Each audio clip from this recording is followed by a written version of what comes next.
We recently stayed at the Hilton near Universal Studios Hollywood, and I want to tell you all about it.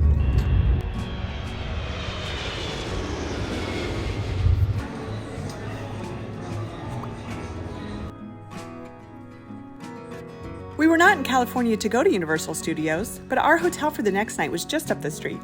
And because we're Hilton people, we decided to give this one a try.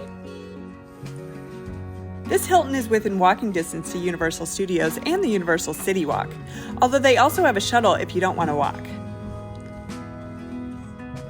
It has a view of the Hollywood Hills and is also pretty close to a metro stop, something I really don't think of in the LA area, but is actually pretty convenient. There is a full restaurant, bar, fitness center, and outdoor swimming pool. The breakfast buffet was also really great, although it's a sort of fancy sit-down breakfast. Overall, the hotel was everything you'd expect from a Hilton. Clean, comfortable, and always friendly. I had a few issues with this hotel, though. One is that we asked to change Hilton honors numbers when checking in, and they said no problem.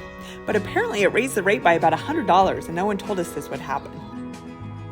We actually do this occasionally at Hilton's where one of us books but we want to use the points for the other one's account, and changing rates has never actually happened to me, so I was really surprised. The second thing is when we checked in, the guy told us he would upgrade us to a free breakfast, which is great. But only after we were done eating that breakfast did the hotel tell us that he did not actually upgrade us, and the breakfast was nearly $50 a person. We ended up talking to them about it, and they did give us a free breakfast, but it left a sort of bad taste in my mouth. But overall, this Hilton was a beautiful property and perfect if you want to stay in Hollywood or near Universal Studios. It's probably a little more than I like to pay for a Hilton, but it was worth the cost for the convenience.